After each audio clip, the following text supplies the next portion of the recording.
The hell do you think you're doing? My own voice came out sharper than I expected, cutting through the whine of chainsaws and the steady growl of diesel engines climbing the ridge.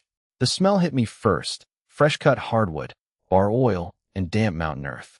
If you've spent your life around timber, you know that smell. Most people call it pleasant. To me, it smelled like someone tearing pages out of a family Bible. One of the saws sputtered to a stop. A man in an orange safety vest looked over his shoulder, visor pushed halfway up his forehead. Behind him, another white oak leaned, groaned, and finally surrendered with a deep cracking sound that echoed across the valley before crashing into the hillside hard enough to shake the ground beneath my boots. Too late. The tree had stood there longer than my father had been alive. I killed the engine on my truck so hard I nearly snapped the key. Gravel crunched beneath my boots as I ran uphill. Fresh sawdust floated through shafts of afternoon sunlight like pale yellow smoke. "Stop cutting," I shouted. The crew exchanged uncertain looks. One of them pointed toward a woman standing beside a white luxury SUV parked near the subdivision entrance. Tailored cream jacket, designer sunglasses, clipboard tucked under one arm like she was inspecting flower beds instead of watching 40-foot hardwoods disappear. Victoria Langford. Even from 50 yards away, I recognized the confident smile. She raised a hand, not to wave at me, but to signal the crew to keep moving. Another chainsaw screamed back to life. For 1 second, I honestly thought I might lose my temper. Instead, I reached into my pocket, pulled out my phone, and hit record. Time is 2:37. I said into the camera, forcing my breathing to slow. Western Boundary Ridge. Caldwell property. The nearest cutter hesitated again. "You probably ought to talk to her," he muttered, nodding toward Victoria. "We're under HOA authorization." HOA authorization. I looked past him. Dozens of stumps. Fresh, bright, almost glowing against the dark soil. Some were barely a foot across. Others were wider than the hood of my pickup. Black walnut, white oak, tulip poplar. Trees I'd known since I was a boy. I walked to the nearest stump and crouched beside it. The growth rings were still damp. Sap glistened around the edge where the chain had bitten through cleanly. I laid my palm across the smooth surface. Still warm. Whoever had planned this had started only hours earlier. I stood again and slowly scanned the hillside. Something else caught my attention. The biggest walnut trunks weren't lying anywhere. Only tops. Only branches. The valuable logs were already gone. I didn't say it aloud. Not yet. Instead, I swung the phone toward a weathered iron survey monument sticking 6 inches above the ground beside an old stone pile. Still exactly where Harold Benton had shown me years ago. Nobody had touched it. That mattered. More than anyone here probably realized. Victoria finally walked over, heels somehow surviving the uneven ground. "There you are," she said with a smile polished enough for real estate brochures. "I was beginning to think you lived somewhere else. You've got people cutting my forest." She didn't even glance at the stump beside me. "This ridge is part of the community scenic easement." "No," I replied quietly. "It is now." She said it like the conversation was already over. Behind her, another enormous hardwood started to lean. The snapping branches sounded almost human. I lifted my phone a little higher. "Who's your contractor?" She frowned. "They're working for the association." I didn't ask who pays them. For the first time, the smile slipped. Only for a second. One of the crew supervisors walked over carrying a folded site map, stained with dirt and diesel grease. "You the owner?" he asked. "I am." He looked uncomfortable. "We were told this entire ridgeline belonged to the HOA." I took one slow photograph of the map before he folded it shut, then another of every visible stump, then another of every standing boundary monument. My 16-year-old son Mason had laughed a month ago when I teased him about flying his drone over the ridge every Saturday morning. "Somebody's got to make sure your forest still looks pretty, Dad." At the time, I'd rolled my eyes.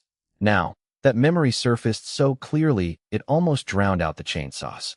Victoria had no idea what had already been quietly recording this hillside for months. But none of that could save the trees already lying on the ground. A pickup loaded with freshly cut walnut logs rumbled away toward the highway, disappearing around the curve before I could read the company name on the door.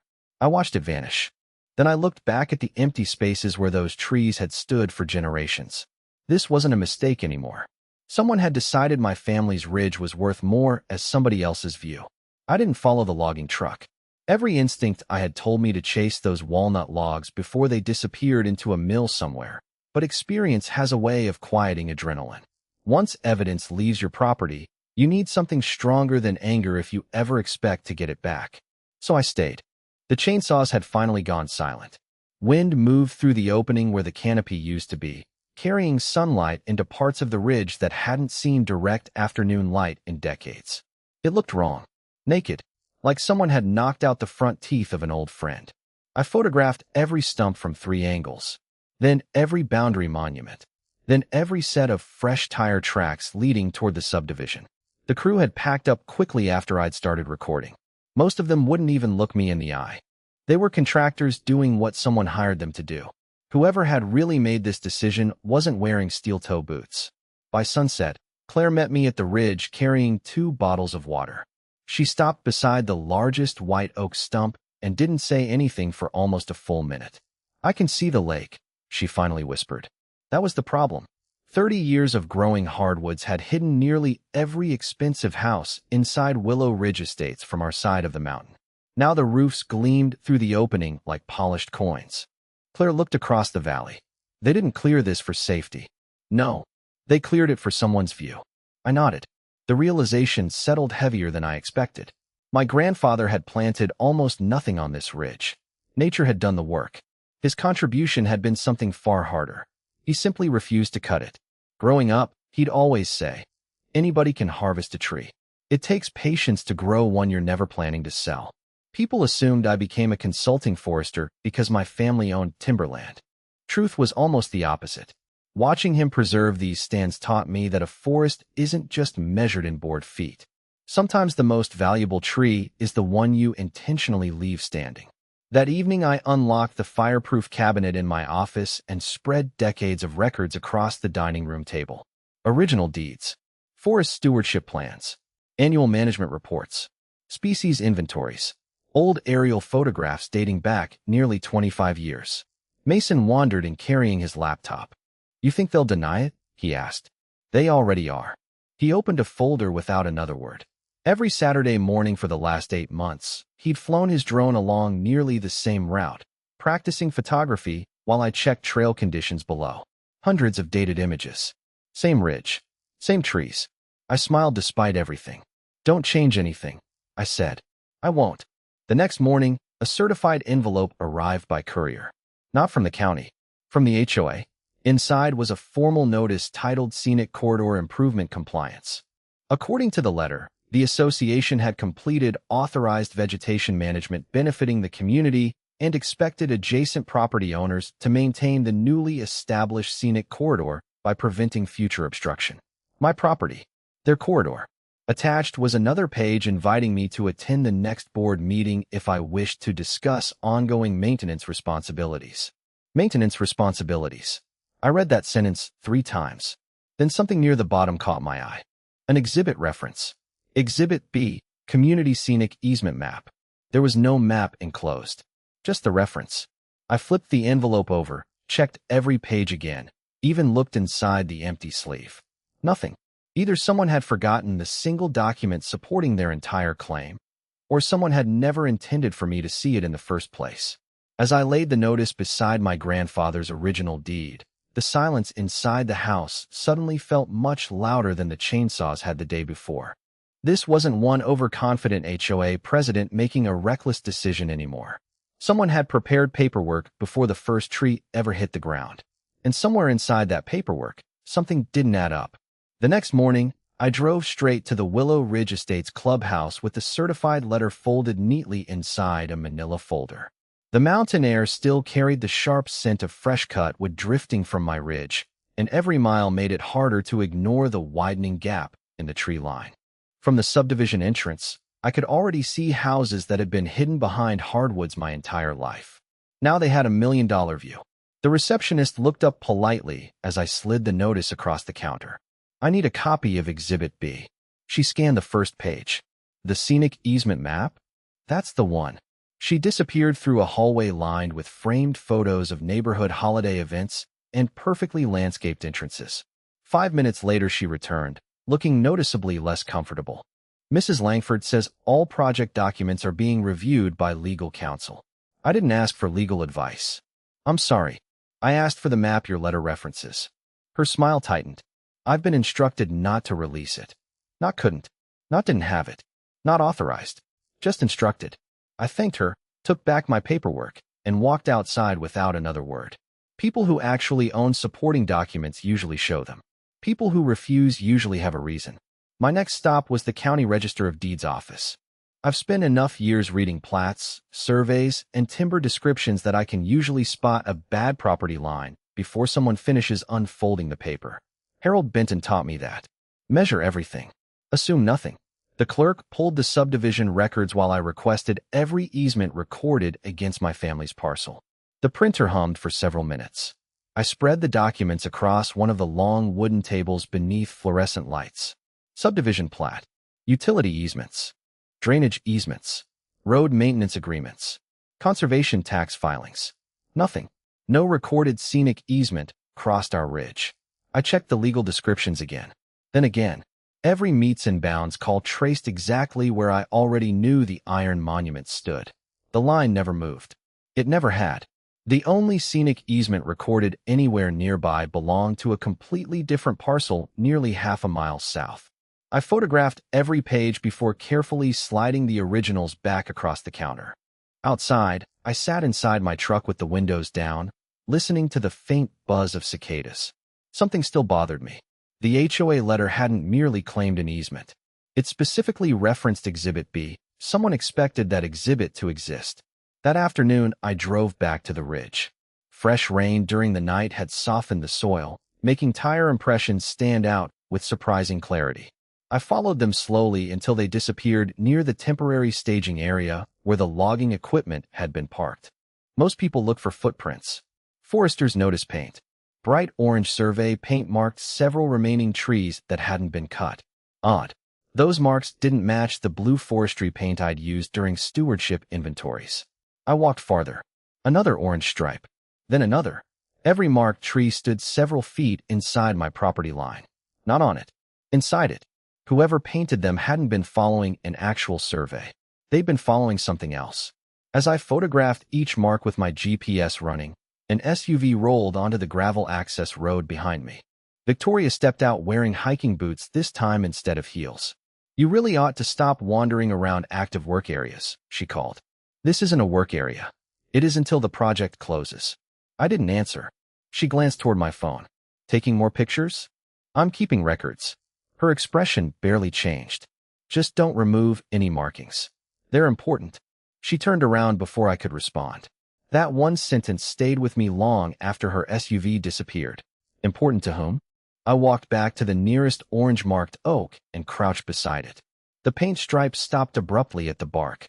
6 inches away, the original iron survey monument still sat exactly where my grandfather had shown me when I was 12 years old. The paint ignored the monument completely. Whoever created this project hadn't followed the land. They'd followed a map. And I was more convinced than ever that I needed to find the version Victoria didn't want anyone else to see. I spent the next 2 days doing exactly what Victoria probably hoped I wouldn't. Nothing dramatic. Nothing loud. I simply documented everything. Every orange paint mark received its own GPS coordinate. Every stump got another set of photographs after the rain exposed fresh saw marks. Mason quietly backed up every drone flight onto 2 external hard drives, while I copied my photographs onto a separate encrypted drive that never left my office. If someone intended to rewrite the story of what happened on my ridge, they were going to have to fight the timeline first. By Thursday afternoon, I attended the HOA board meeting. Not because I expected fairness, because I wanted to hear what they were willing to say in front of witnesses. The clubhouse was nearly full. Homeowners filled folding chairs with cups of coffee and neatly printed agendas. Several people smiled politely as I walked in. Others avoided eye contact altogether. Victoria stood behind the podium wearing another perfectly tailored blazer.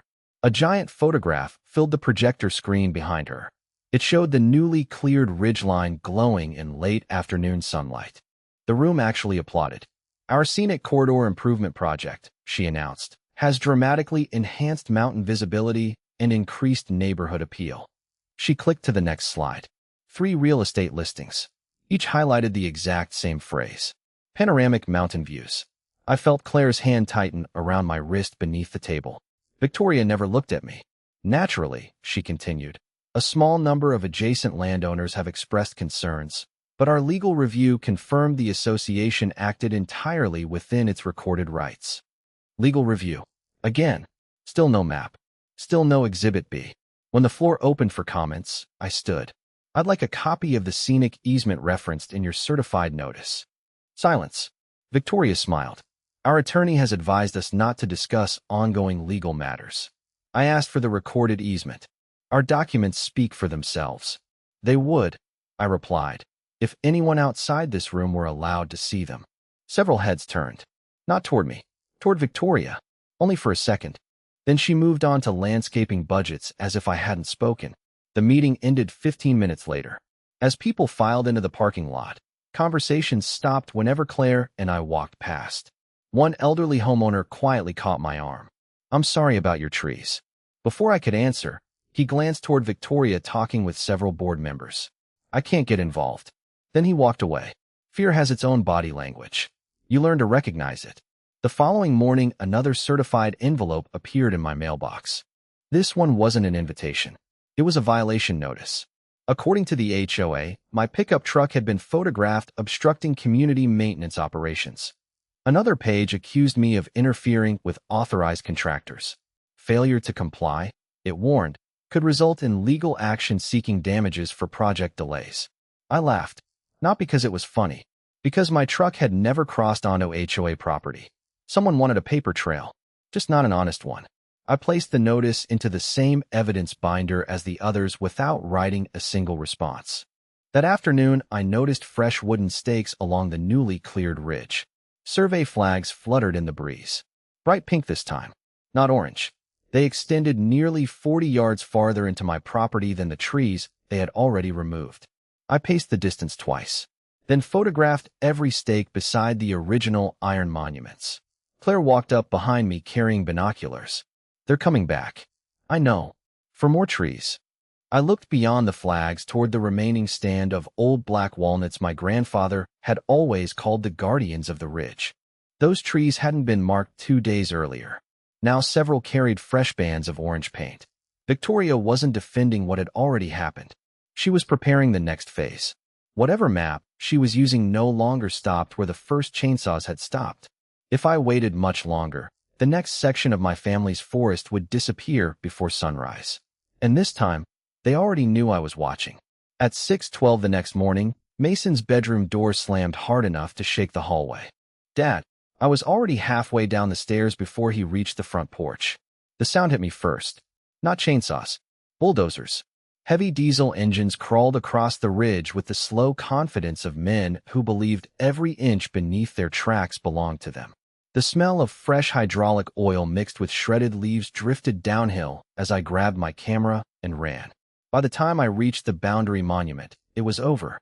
The line of old black walnuts my grandfather had always called the guardians of the ridge lay scattered across the slope like fallen columns. One trunk was nearly 4 feet across. It had taken more than a century to grow. It had taken less than 5 minutes to destroy. A deputy stood beside the equipment, talking calmly with Victoria. When he noticed me approaching, he raised a hand. Sir, I'm going to ask you to remain behind the work zone. My property is the work zone. I've been advised this is an active easement dispute. Victoria folded her arms. We obtained emergency authorization to complete hazard mitigation after yesterday's inspection. Hazard mitigation? She pointed toward the shattered trunks. The remaining trees became unstable after the initial clearing. I stared at her. Those trees had survived hurricanes, ice storms, and mountain winds long before Willow Ridge Estates even existed. Now they were supposedly dangerous because she had cut away the forest protecting them. Several homeowners had gathered near the subdivision entrance. Some nodded approvingly as another machine pushed branches into enormous piles. One woman actually thanked Victoria for finally finishing the project. My stomach turned. The public story had already been written. The stubborn landowner was delaying community improvements. The HOA was simply keeping everyone safe. I raised my camera. The deputy stepped closer. You can photograph from here. I wanted to cross the line. I wanted to stand beside every stump while they were still fresh. Instead, I stayed exactly where he told me. One wrong decision now would become tomorrow's headline instead of theirs. Claire squeezed my shoulder without saying a word. By noon the machines were gone. So were the remaining walnut logs. Only crushed bark, churned mud, and broken limbs remained behind. I walked the ridge in complete silence. The absence of shade changed everything. The wind sounded different. Birdsong had disappeared. Even the ground felt exposed beneath my boots. For the first time since this started, I wondered if I'd already lost. No court could give those trees back. No settlement could replace 100 years. Maybe I should have sought an emergency injunction sooner. Maybe I had spent too much time documenting while they kept cutting. That thought stayed with me until I reached the largest stump. Someone had scraped away the sawdust with a loader bucket, probably trying to clean the site. Instead, the steel edge had peeled back several inches of fresh bark near the base. Bright orange paint remained trapped beneath it, not sprayed across the cut surface, not added afterward. Under the bark itself, I crouched lower. The paint stripe continued around the trunk exactly where the tree had stood before it was felled. Whoever marked these trees had done it well before that morning's so-called emergency hazard work. I took photographs from every angle before measuring the exposed section against the stump. Then I remembered something else. Victoria had claimed the trees became dangerous after the first clearing. But these walnuts had already been selected for removal before they were ever declared hazardous. The orange paint had been there all along. I looked across the ruined ridge one more time. The loss was real, permanent, public, exactly what Victoria wanted everyone to see. But buried inside that destruction was one detail she hadn't erased. The trees hadn't been cut because they were unsafe. They had been marked first. The reason for those marks was still hiding somewhere. And suddenly, that mattered more than the trees themselves. I couldn't stop looking at the strip of orange paint trapped beneath the torn bark. Loader buckets scrape sideways. Paint crews spray from the outside. Neither should have left color sealed under living bark unless the tree had been standing there, already marked, well before anyone claimed it had become hazardous. I photographed it again the next morning with a measuring tape stretched across the exposed section. Then I photographed the stump, the surrounding soil, and the nearby iron survey monument from every angle Mason's drone had captured months earlier. Same rock outcrop, same fence post, same tree. Only the canopy was missing. Back home, Mason loaded his drone archive onto the television in my office. Go back another week, I said. Click. There. The same walnut stood untouched. Bright orange paint wrapped around its trunk. The date stamp read 12 days before Victoria claimed the first clearing had made the remaining trees dangerous. Neither of us spoke. Mason quietly exported the original flight file instead of taking screenshots. Keep the metadata, I said. Already doing it. Good. He was learning. Claire spread my grandfather's stewardship binders across the dining room table while I matched every painted stump to the annual inventory sheets. Tree 47. Black walnut. Diameter 46 inches. Excellent condition. Tree 48. White oak. Healthy crown. Tree 49. Tulip poplar. No structural defects noted during the previous inspection. The inventory wasn't dramatic. That was exactly why I trusted it. Nobody writes boring records 20 years in advance hoping they'll someday win an argument. Around noon, I called Harold Benton. I need your eyes, I told him. Nothing more. He arrived carrying the same weathered field notebook he'd carried for decades. We walked the ridge slowly. Harold never rushed property lines. He tapped each iron monument with the end of his walking stick before checking bearings against the old survey plat. They never moved these, he muttered.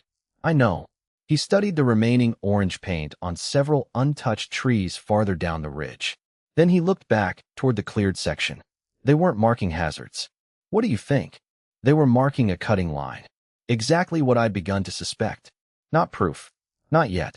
But experienced eyes had reached the same conclusion without me suggesting it.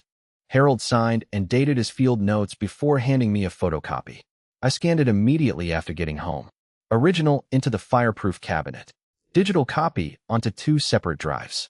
One more piece added to the timeline. Late that afternoon, I finally requested every document the HOA had relied upon before approving the project. Not through another conversation. Through a formal written records request delivered by certified mail. Meeting minutes. Contractor proposals. project authorizations, correspondence, boundary exhibits, survey reports, everything. I didn't accuse anyone of anything. I simply asked for every record connected to the clearing. Then I attached copies of my own photographs showing orange paint beneath freshly exposed bark. Not as evidence. Not yet. Just enough to let whoever opened the envelope understand I had started asking different questions.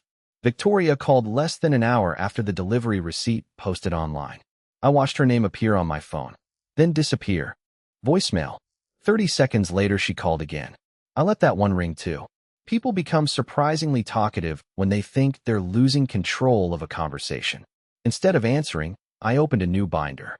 Across the tab, I wrote one word. Chronology. Every photograph, every certified letter, every drone flight, every inventory sheet, every survey note, every receipt, every phone log. Every page went into exact order by date and time. For the first time since the chainsaw started, I wasn't trying to understand what had happened. I already knew enough to see the pattern. Now I needed everyone else to see it in exactly the same order. Before leaving the office, I sealed copies of the entire file inside a second envelope addressed to Daniel Ruiz. The certified mail receipt printed with a sharp metallic click.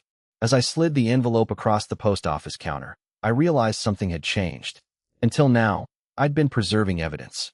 That envelope meant the evidence had finally started moving. Daniel Ruiz called before the certified mail receipt had even disappeared from the tracking system. I've read the chronology twice, he said without wasting a word.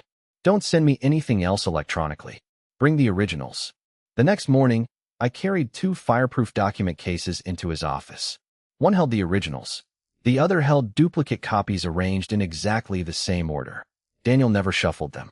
He simply worked page by page, stopping occasionally to compare dates. Finally, he reached the drone photographs. You never edited these? No. Good.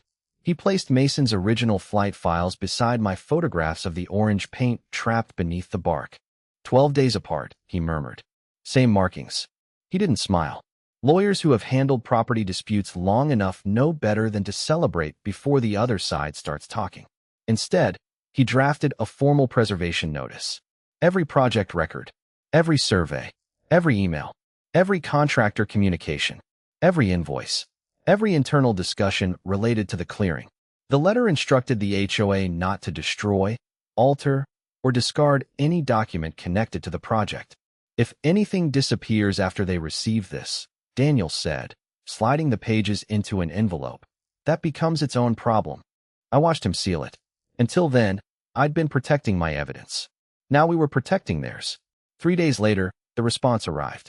Victoria had agreed to what she called a final property review before litigation became necessary. Daniel glanced at me. You don't argue. I know. You don't educate. I know. You let people explain themselves. That was harder. The meeting took place on the ridge just after 9 in the morning. Victoria arrived with 2 board members, the logging contractor, and a man carrying a rolled-up property map inside a plastic tube. I recognized him immediately. Not a licensed surveyor. Just the engineering technician whose company had prepared several subdivision entrance drawings years earlier. Interesting. Daniel quietly introduced himself to everyone before stepping aside. Nobody raised their voice. Nobody needed to. Victoria accepted the floor almost immediately. The association acted within its scenic easement authority, she announced. Everything was approved according to the attached boundary exhibit. There it was again. Boundary exhibit. This time, the technician finally unrolled the map across the hood of an SUV. I looked carefully without touching it. Colored highlighter marked a broad strip running across my ridgeline. Too broad. Far broader than the clearing itself. Daniel asked one simple question. Who prepared this exhibit? The technician raised his hand. I assembled it from materials provided by the association. Did you perform a field survey? No. Did you inspect the boundary monuments? No. Were you asked to? The technician hesitated. No. Victoria stepped in before another question could follow. A survey wasn't necessary. Daniel simply nodded. I understand. He wrote something in his notebook. Nothing else. The silence that followed seemed to make Victoria more confident. She uncapped a pen. To avoid unnecessary litigation, she said, The association is willing to offer Mr. Caldwell a goodwill settlement of $25,000 in exchange for a full release. $25,000 for a ridge that had taken generations to grow. I felt Claire shift beside me. Daniel didn't. He pushed the unsigned agreement back across the hood. My client declines. Victoria shrugged as though she'd expected that answer all along. Then the association stands by every action it has taken. She signed the meeting memorandum first. Both board members signed beneath her. The technician initialed the attached exhibit, identifying it as the map relied upon during the project. Daniel requested one certified copy before anyone left. Nobody objected. Why would they? From Victoria's perspective, she'd just documented confidence.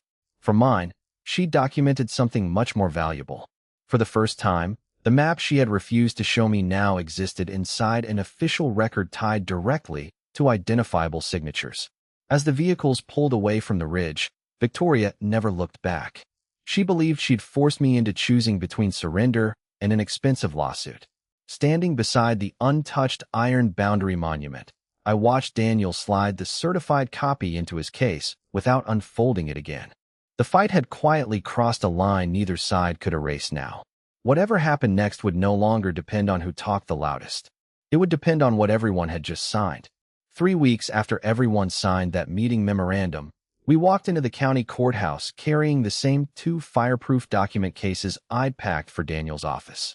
The courtroom didn't feel dramatic. No television cameras. No packed gallery. Just polished wood, fluorescent lights, and the quiet sound of legal files sliding across tables. Victoria sat with the HOA's attorney at the opposite side of the room. She looked exactly the way she'd looked on my ridge, confident, composed, absolutely convinced the paperwork favored her. When the judge asked whether settlement remained possible, Victoria's attorney stood first. The association relied upon a recorded scenic easement and acted in good faith to improve community safety and preserve neighborhood values. I recognized every phrase. I'd heard them all before. Good faith, safety, community improvement. Daniel didn't interrupt. He simply stood when it was his turn. Your Honor, before discussing damages, we'd like to establish what authority the association actually relied upon. Judge Holloway nodded. The certified meeting exhibit from the ridge was handed to the clerk. The same map, the same signatures, the same colored strip running directly across my family's property. Daniel didn't challenge it. He accepted it. Is this the document the association relied upon? Victoria answered herself. Yes. Is this the same exhibit referenced in the certified notice sent to Mr. Caldwell? Yes. And is this the same boundary exhibit presented to your board before approving the tree removal? It is. Daniel paused just long enough for every answer to settle into the record. Then he walked to the evidence screen. Mr. Caldwell. That was my cue. I connected Mason's original drone archive. Not screenshots. Not edited video. The original flight files. Each timestamp appeared automatically in the corner of the screen. Week after week, the ridge looked exactly the same. Then came the flight recorded 12 days before the first chainsaw. Daniel froze the frame. Bright orange paint circled the trunks of the walnut trees. The courtroom stayed quiet. He advanced another image. Same paint. Different angle. GPS coordinates visible. Then another. Same markings. Same date. Finally, he displayed the photograph I'd taken after the bulldozer scraped bark away from the stump. Orange paint trapped beneath living bark. Before the so-called emergency hazard work. Daniel looked toward Victoria. You testified those trees became hazardous only after the initial clearing. That's correct. So how were they selected for removal nearly 2 weeks earlier? She didn't answer immediately. Our contractor may have pre-marked possible work areas. Daniel nodded once. I'd like to call Harold Benton.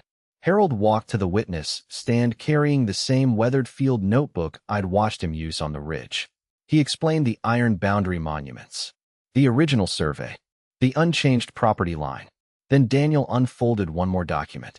Not new, one I'd requested weeks earlier. The recorded subdivision plat from the Register of Deeds. Harold traced the property boundary with one finger.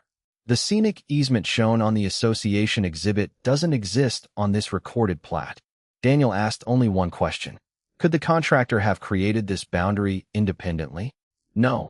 The line had to come from whoever supplied the exhibit. Across the courtroom, Victoria's confidence finally cracked. Her attorney leaned over and whispered something urgently. She shook her head. "No," she said aloud. "We relied on what we believed was accurate." Daniel didn't argue. Instead, he placed one final binder before the judge. The chronology, every drone flight, every stewardship inventory, every dated photograph, every certified letter, every GPS record, every meeting minute, every contractor warning, every page arranged exactly as it happened. Then Olivia Pierce's professional appraisal was admitted. Not as a surprise, exactly as disclosed.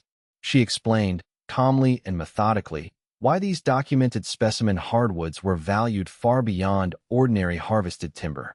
Using the stewardship records, inventories, drone imagery, and field measurements, she concluded that the destroyed trees represented approximately $1.8 million in professionally appraised landscape loss. No one in the courtroom laughed. No one questioned where the number came from anymore. The title of the case had changed without anyone saying it aloud. It was no longer about whether the HOA wanted a better view. It was about what that view had cost. Judge Holloway closed the file in front of her. The court finds sufficient evidence to proceed on the appraisal claims, property damage, and related causes of action. The association is ordered to preserve all remaining records. Ms. Langford is directed to surrender all project files immediately, and no further activity shall occur on the disputed property pending final judgment. Victoria looked toward the ridge through the courthouse window. For the first time since this began, she wasn't looking at the view. She was looking at everything she had just lost control of. The final judgment came 68 days after Judge Holloway ordered every project file preserved. When she began reading, the courtroom was silent enough that I could hear someone turning notebook pages 3 rows behind me. The court accepted Olivia Pierce's professional appraisal. Not because the numbers sounded dramatic, because every page supporting it had been documented long before a single chainsaw touched my ridge. The stewardship inventories, the annual inspections, Mason's original drone archives, Harold Benton's survey notes, the boundary monuments, the contractor's repeated requests for a proper survey. Every piece fit exactly where it belonged. Judge Holloway found that the HOA had relied on an inaccurate boundary exhibit that was never supported by a recorded survey, approved tree removal beyond property they actually controlled, and continued the clearing after receiving notice that ownership was disputed. The appraisal became the foundation of the award. Restoration costs were added separately. Compensation for the removed walnut logs followed. Allowable litigation expenses completed the order. By the time the clerk finished reading the total, the courtroom had stopped looking at me. Every eye had turned toward Victoria. She stared straight ahead. The confidence that had carried her through every meeting, every letter, every carefully rehearsed explanation had quietly disappeared. There was no dramatic outburst, no shouting, only the sound of a pen slipping from her hand onto the counsel table. Within a month, the HOA board accepted her resignation. The remaining directors voted to commission independent surveys before approving any future land project. Their insurance carrier refused to absorb the full loss after determining portions of the clearing had proceeded despite documented warnings. A special assessment followed. Ironically, several homeowners who had applauded the better view during that board meeting ended up paying thousands of dollars toward the judgment that created it. The luxury listings advertising panoramic mountain views vanished from the real estate websites almost as quickly as they had appeared. No one wanted to mention the lawsuit attached to the scenery. The logging contractor contacted Daniel voluntarily. He admitted they had repeatedly requested a field survey before beginning work, but proceeded only after being assured the HOA had already resolved ownership. His company contributed settlement funds without another hearing. I never blamed the men holding the chainsaws. Someone else had pointed them in the wrong direction. The following spring, Claire and I walked the ridge carrying bundles of native hardwood seedlings. White oak, black walnut, tulip poplar. Not because we believed we'd see them reach maturity. We wouldn't. Some gifts belong to people you'll never meet. County conservation officials recorded a permanent stewardship agreement protecting the remaining ridge from similar unauthorized clearing. Harold smiled when he saw the document. Your grandfather would have liked this. I think he planned for it, I answered. Mason flew his drone again that afternoon. Same route, same altitude, just like he'd done every Saturday before any of us knew those quiet flights would someday matter. When the footage appeared on the screen that evening, the scar across the ridge was still there. It would be for years. But tiny rows of newly planted seedlings stretched across the slope where bare earth had baked in the sun only months earlier. Healing always looks smaller than destruction at first. Before sunset, I walked alone to the same iron boundary monument where I'd stood the morning everything began. It hadn't moved an inch. Neither had the old stone pile beside it. The wind carried the smell of damp soil instead of diesel fuel. Somewhere downhill, a wood thrush started singing again. I rested one hand on the cool iron marker, just as I had rested my palm on that first fresh stump weeks before. Back then, the forest had seemed to disappear in a single afternoon. Now I understood something my grandfather had spent a lifetime trying to teach me. Land remembers who cared for it. Paper remembers who lied about it. And if you're patient enough to protect both, justice doesn't need to shout.